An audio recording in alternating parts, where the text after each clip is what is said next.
MG, partenaire conseil des entrepreneurs. Balade en ville part à la rencontre de Michel Dantin, député maire de Chambéry. Échange ouvert sur de nombreux sujets qui font le quotidien des Chambériens. Bonjour monsieur le maire. Defour, comment vous allez bien monsieur Ça va Dantin? et vous? Puis-je vous appeler Michel? C'est le principe de l'émission si. parce qu'on va passer une petite demi-heure ensemble, un quart d'heure en Ça vidéo. ne me dérangera pas. D'accord. Alors on est là pour parler de Chambéry, votre ville qui vous tient à cœur. Et puis on va diviser cette émission en trois parties. Tout d'abord on va parler de 2017, on parlera un petit peu de vous. Ensuite on trouvera un café, vous avez peut-être l'habitude de vous arrêter un petit peu. Et puis on va parler de 2018. Parler de moi n'est pas l'essentiel. Ouais. Déjà 2017, qu'est-ce qu'on doit retenir de 2017? Qu'est-ce qui vous a marqué pour vous? On parle uniquement des choses chambériennes, on est bien d'accord. Je pense qu'à Chambéry, il y a 2 ou 3 faits marquants qui resteront dans les mémoires pour cette année 2017. Il y a d'abord cette formidable arrivée du Tour de France à Chambéry qui nous a permis de recevoir quelques 45 000 personnes. Beau succès populaire et puis médiatique. C'est un très beau succès médiatique puisque le soir du jour de l'an, Christian Prudhomme m'a envoyé un message en me disant que l'étape de Chambéry était sur le plan médiatique le deuxième, la meilleure audience après le foot. Bon, ça coûte toujours un peu d'argent, mais finalement ça apporte beaucoup aussi à l'image. Oui, ça coûte, mais proportionnellement à ce que ça a amené comme activité tout au long de l'été, c'est anecdotique. Alors malheureusement, c'est la mairie qui dépense.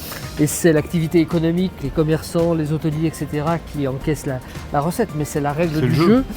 Nous avons eu tout au long de l'été une clientèle auquel nous n'étions pas véritablement habitués, une clientèle avec beaucoup d'étrangers. C'est bien pour le rayonnement de Chambéry. Ça, c'est pour moi le fait marquant. Dans les autres faits que nous avons également eu au cours de cette année, il y a les 50 ans de Chambéry-le-Haut. C'est clair. Ces 50 ans bon feu d'artifice d'ailleurs ont été organisés comme le souhaitaient les habitants, c'est-à-dire dans la proximité avec une multitude de manifestations.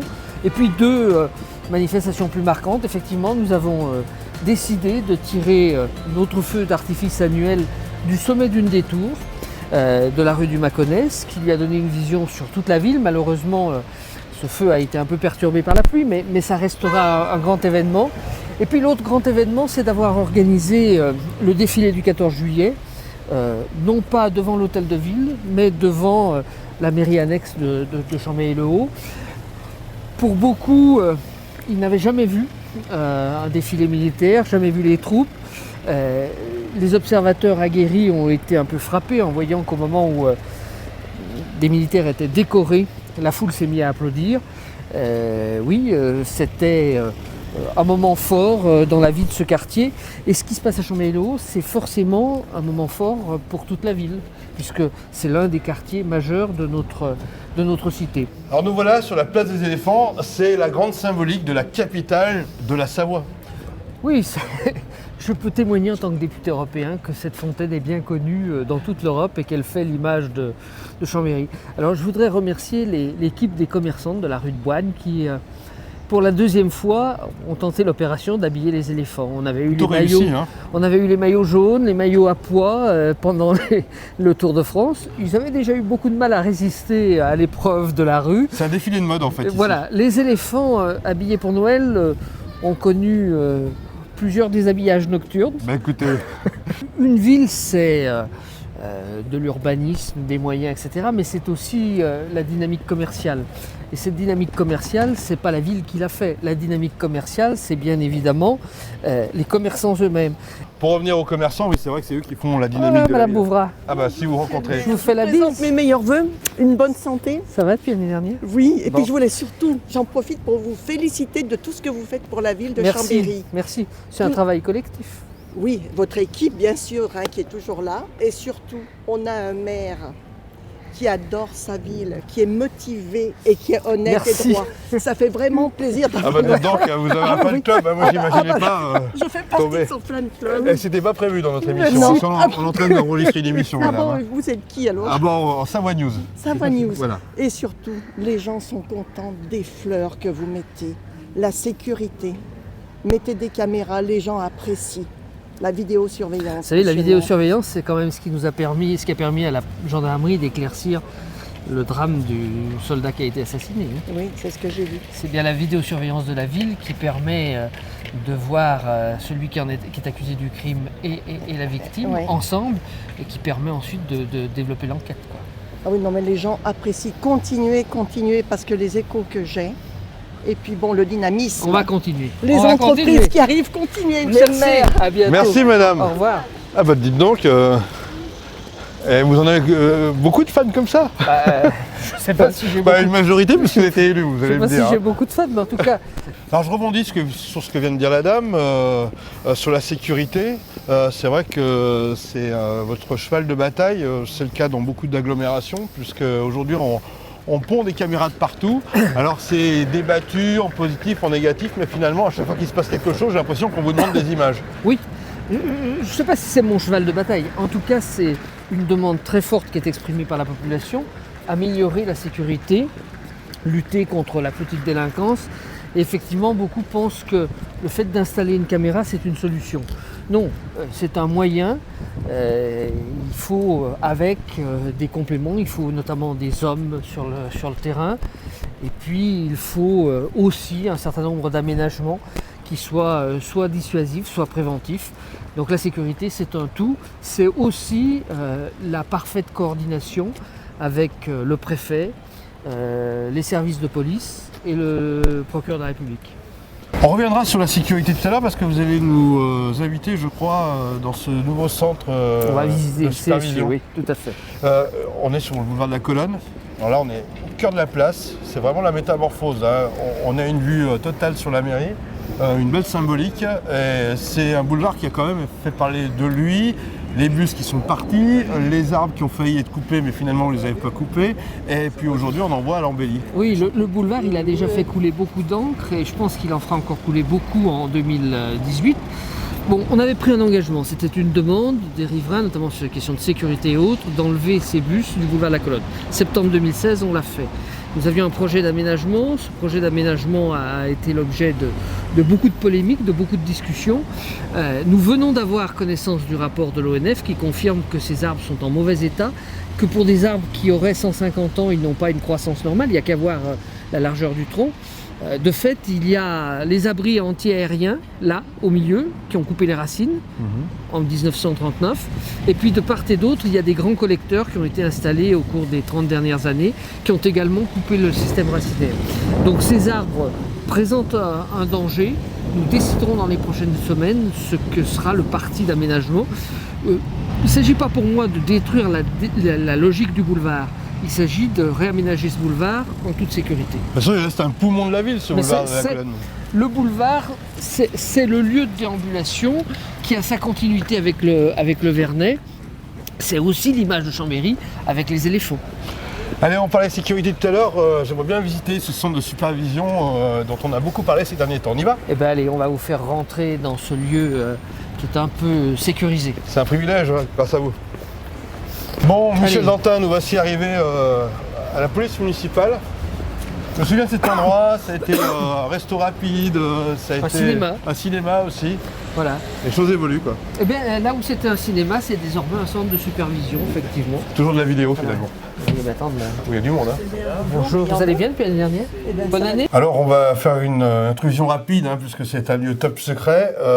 Quelques mots sur ces investissements. Non, c'est pas un lieu top secret, c'est un lieu où le personnel a besoin de travailler dans la sérénité, sans être dérangé, etc. Puisque vous allez le voir, les images des différentes caméras de la ville et demain des communes de l'agglomération qui vont vouloir nous rejoindre sont diffusées ici sur un mur d'écran qui permet de suivre ce qui se passe dans la ville. C'est ce dispositif qui était encore en modèle réduit qui a notamment permis à la gendarmerie d'avancer dans l'élucidation du crime du caporal Noyer qui a été tué dans le courant du printemps. Là, on est vraiment dans le cœur du système. Oui, le cœur du système qui ne permet pas simplement des questions de sécurité au sens de la sécurité police, hein, mais par exemple hier au soir, on avait une fumée suspecte qui se dégageait d'un bâtiment.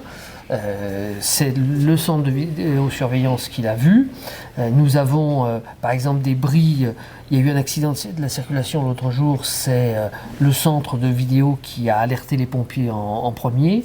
Ou lorsque nous avons du bris de matériel en ville qui perturbe la circulation, c'est également le centre de vidéosurveillance qui a permis de faire les alertes nécessaires. En un mois de fonctionnement, il a déjà fait 1600 alertes au total. Bon, eh bien, écoutez, c'est très impactant de voir tout cela. On va continuer notre visite en se rendant du côté de la gare. Alors nous voici à la gare de Chambéry. Alors ça, c'est la gare qu'on connaît. La gare de Chambéry aujourd'hui, c'est 3,5 millions de voyageurs. 3,5 millions de voyageurs. Ça allait bien? Et vous? Bon voyage? Merci. Et encore un fan. C'est 3,5 millions de voyageurs, dont l'essentiel, c'est des gens qui font du quotidien, qui viennent à la gare pour leur travail, qui habitent à Aix, qui habitent à Montmélian, qui vont travailler à Annecy, qui vont travailler à Grenoble. Et donc, cette gare qui est la 4e de la région Rhône-Alpes n'est bien évidemment plus dimensionnée pour faire face au flux de voyageurs qu'elle accueille, d'où l'engagement et la volonté que nous avions de faire toute la gare en une seule fois et très vite. Et je remercie Guillaume Pépi de nous avoir suivis dans ce projet, alors qu'il avait mis au placard le projet de la gare pour le renvoyer au-delà de 2022. On va aller voir les travaux, Alors, là, c'est impressionnant, c'est voilà. impressionnant. Vous voyez là la démolition de l'ancien, ça c'est la partie de la gare. Ça c'est la partie de la gare qui avait été construite en 1986-87, juste avant les Jeux Olympiques. On voit derrière les murs de la gare historique, celle du 19e siècle. Et donc cette partie va être remplacée par un grand hall avec une immense verrière.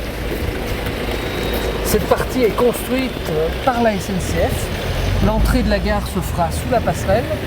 Là, on a un joli schéma qui présente bien Là, la vous perspective avez, de la prochaine gare. La perspective de la nouvelle gare, un hall complètement ouvert, transparent, permettant d'avoir à la fois une vue sur la ville et sur son environnement. Et puis de l'autre côté là-bas, vous aurez également une partie service, avec notamment un parking à vélo, 500 vélos à disposition des usagers. La multimodalité, c'est ça, c'est ce que nous avons voulu. Le train, les vélos, les bus. Et vous pensez que demain, les taxis seront installés là, devant le bâtiment. Vous pensez que le réflexe du vélo va vraiment rentrer dans l'esprit des personnes, comme on peut le voir au Danemark, par exemple? Je vais être sincère avec vous, je n'y croyais pas. D'accord. Mais il faut se rendre à l'évidence, le vélo électrique a transformé complètement l'usage du vélo dans une ville comme Chambéry, où le problème de la pente, qui était un frein à l'usage du vélo, est aujourd'hui résolu par le vélo électrique. Alors là, c'est une place qui s'est déjà métamorphosée. Hein. Oui, c'est une place qui a connu un premier morceau d'aménagement avec ces quais bus. Mettre les bus et un maximum de bus à proximité de la gare, c'est ce qui se fait dans toutes les villes et c'est le bon sens. Le bon sens, c'est pas d'emmener les gens à faire une longue marche à pied quand vous avez des valises. Au début, il y avait beaucoup de craintes de la part des commerçants. Oui, mais allez interroger les commerçants. De ce que j'entends dire, ils sont plutôt contents de l'activité que leur a amené ce nouvel aménagement. Et je le redis, proximité, la gare, les bus, les vélos, les taxis. Voilà la multimodalité telle qu'on la vit désormais. Eh ben que d'eau, monsieur le maire. Hein. Oui, et beaucoup moins qu'hier. On voit les hauteurs à laquelle la crue est montée. On a frôlé la catastrophe. Et heureusement que les aménagements de la traversée de Chambéry étaient faits, parce qu'autrement, je pense qu'il y aurait des centaines de millions de dégâts. Là, la crue a été cantonnée. Elle a été cantonnée au secteur de Buisson-Rond, c'est passé vers la prison, c'est passé tout le long de la zone industrielle. Il nous reste des fragilités à régler, il reste l'Yerres, il reste à poursuivre l'aménagement des berges de la Lesse dans le secteur de Villarcher, mais tout ça fait partie des projets de l'agglomération pour lesquels nous attendons aussi des crédits de l'État en particulier pour soulager les finances de l'agglomération. Mais la Lesse comme ça, c'est beau dans la ville. Hein. Ah ouais, c'est superbe. Bon, nous voilà aux Halles. Ça, c'est vraiment aussi un lieu fédérateur de la ville. On parlait du boulevard de la Colonne, mais les Halles sont devenues vraiment un lieu... C'est le nouveau cœur battant de la ville. Ça a d'ailleurs entraîné un mouvement dans l'animation de la ville. Et aujourd'hui, l'un des défis, c'est de retrouver un autre cœur battant pour la partie sud de la ville, la rue Croix-d'Or, le Faubourg Montmélian, la rue d'Italie. En fait, la réalisation des Halles, ça a changé le lieu de centralité de la ville. Mais c'est souvent comme ça dans un aménagement urbain, les choses sont à adapter en permanence, on ne peut pas faire autrement. Bon, on fait nos courses des fois là? À tous les samedis. Tous les samedis. C'est un rituel. Tous les samedis matins entre 7h30, 8h moins quart et 8h30. C'est le moment où il n'y a encore pas trop de monde et où on peut faire ses courses vite.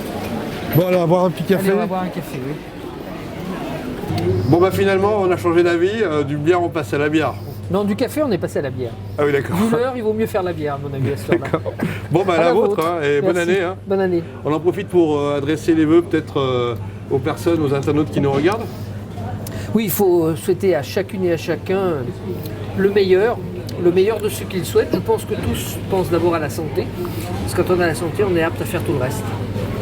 Allez, moi, j'aime bien faire une petite pause dans cette émission pour connaître un peu la personne. Monsieur le maire, c'est bien. Mais Michel, ça m'intéresse un peu comment il vit, s'il prend le temps de vivre déjà, parce qu'avec toutes vos occupations de député européen, de maire, qu'est-ce qui vous fait plaisir, par exemple, à cette époque de fête qu'on vient de passer? C'est quoi les moments importants pour vous? C'est de se poser en famille. Voilà. Je pense, vous savez, quand on a signé pour un mandat, on sait le sens de l'engagement qu'on prend.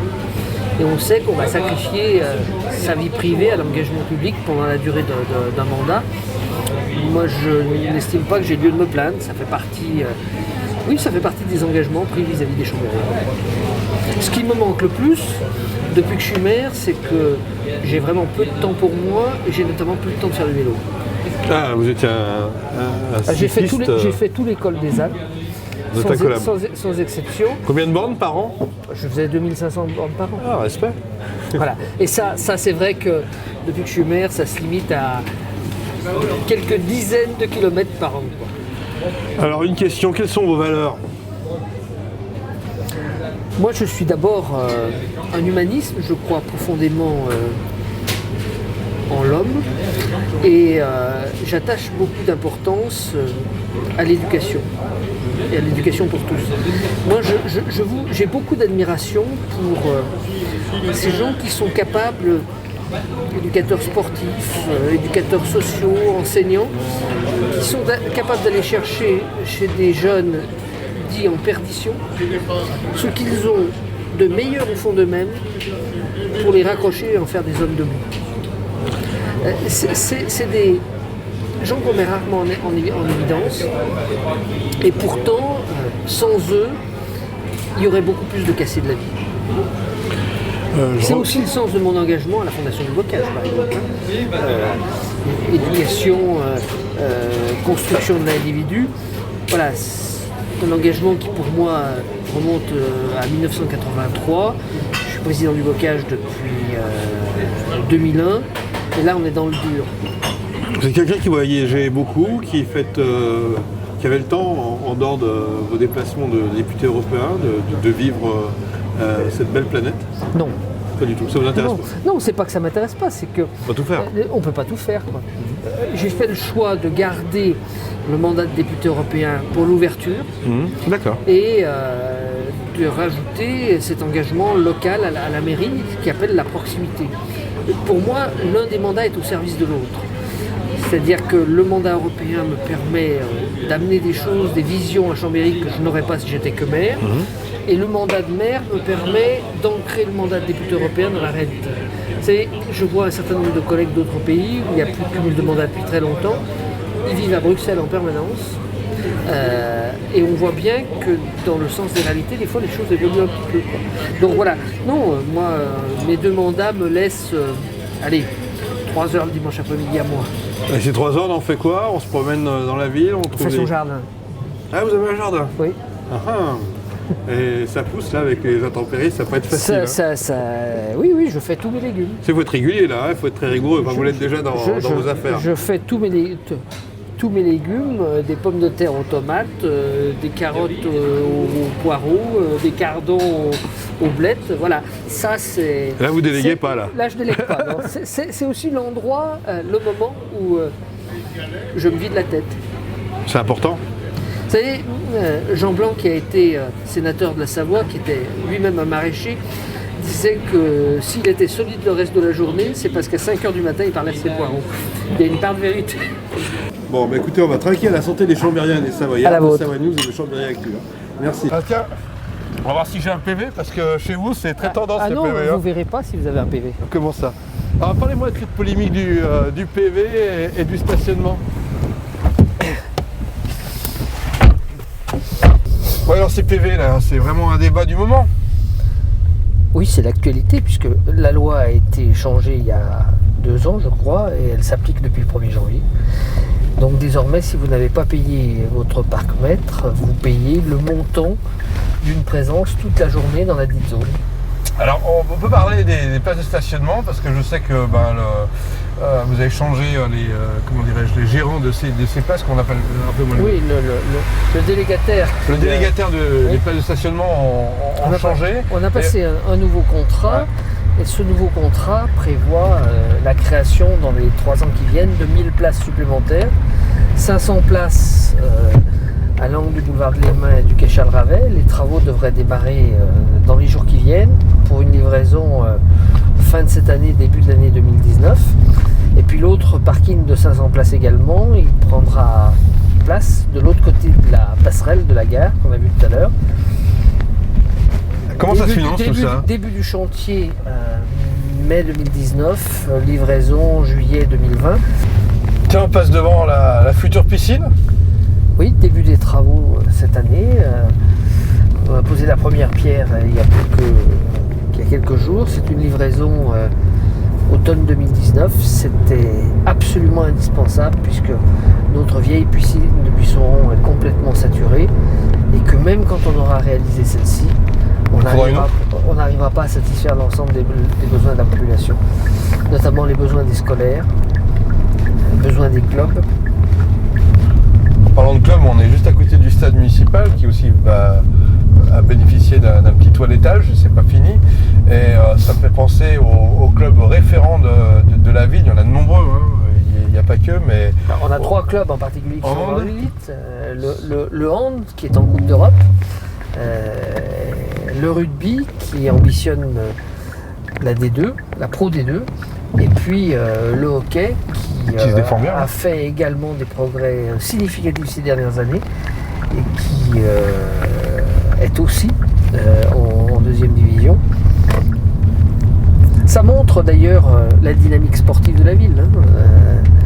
Des clubs qui réussissent, c'est pas le fruit du hasard. Je ne peux pas oublier non plus, même s'il est plus aux limites de la ville, le club AG2R, l'équipe AG2R la mondiale de Vincent Lavenu, et puis Chambéry Cycliste Formation, parce que Chambéry Cycliste Formation, tous ces clubs qui réussissent, ils sont alimentés par un centre de formation.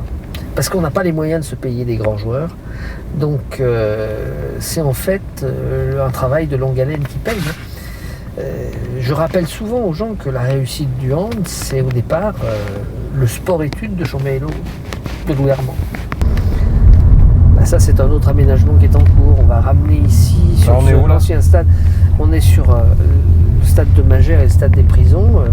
On va sortir tout ce qui est le lancer du stade d'athlétisme pour le mettre sur l'ancien stade des prisons et réserver notre vieux stade d'athlétisme qui a grand besoin également de rénovation pour les autres pratiques. Le quartier des Fontanettes. Alors là, on n'est plus dans le projet, vous voyez, on est dans la réalisation quand il y a des grues. Déjà des bâtiments qui se construisent. C'est un projet dont on est assez heureux, je n'ai pas dit fier, avec Xavier Dulin. C'est des terrains qui ont été rachetés par l'agglomération au groupe OCV qui a repris Vetrotex. Et en moins d'1 an et demi, les 8 lots ont été vendus. Ces 8 lots sont aujourd'hui en construction. Et les premiers emplois s'installeront ici au mois d'avril. Au mois d'avril? Oui, au mois d'avril. 2018. Oui. C'est la preuve, si vous voulez, du dynamisme économique, de l'attractivité de notre agglomération.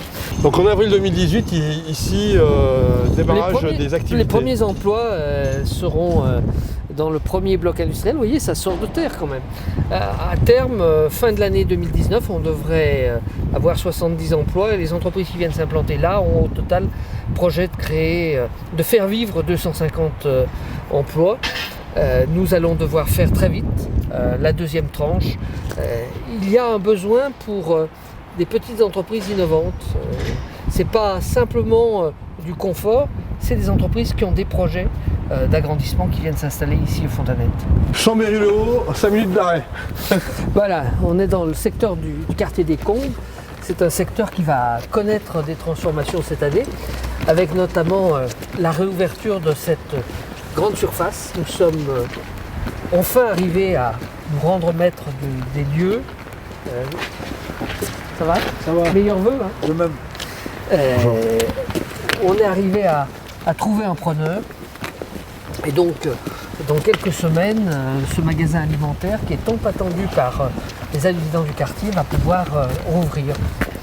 Mais 2018, c'est aussi l'année où on va lancer la rénovation du secteur nord des Combes, avec notamment la démolition d'un immeuble qu'on va voir dans quelques instants, qui s'appelle le Bois Joli, qui avait fait l'objet d'une première rénovation il y a maintenant plus de 25 ans. Et malheureusement, cette rénovation, du fait de sa conception, n'a pas fonctionné, n'a pas apporté le plus que l'on pouvait espérer. Alors la symbolique, c'est cette porte fermée. Voilà, c'est cette porte fermée depuis plus de 5 ans et qui devrait donc rouvrir dans les prochaines semaines. C'est une vraie attente des habitants de ce quartier et je le comprends, puisqu'en plus, dans ce secteur des Combes, la population a vieilli. Et donc les gens ont plus de difficultés pour se déplacer, pour aller trouver le nécessaire, sachant que l'ensemble du centre des Combes derrière moi a périclité au cours des 15 dernières années. On continue notre promenade, on va terminer cette émission avec un lieu symbolique. On est juste au-dessus de Chambéry et on voit la Cassine qui va être transformée dans les prochains mois et les prochaines années. Oui, on a devant nous ce quartier de la Cassine, qui est un quartier en devenir. C'est un quartier sur lequel, dès le mois de février, avec l'agglomération, on va prendre des décisions administratives pour lancer sa reconstruction. Donc au premier plan, on devrait avoir à terme une série de logements. Et puis au second plan, le long des voies, on devrait avoir un ensemble d'immeubles de bureaux. De même que le long de la voie rapide, un ensemble de bâtiments écrans devrait permettre d'éviter le bruit de la voie rapide. La Cassine, c'est 17 hectares d'activité économique et sociale. C'est aux portes de la gare. C'est là que Telt, la société du tunnel du Lyon-Turin, devrait installer son siège.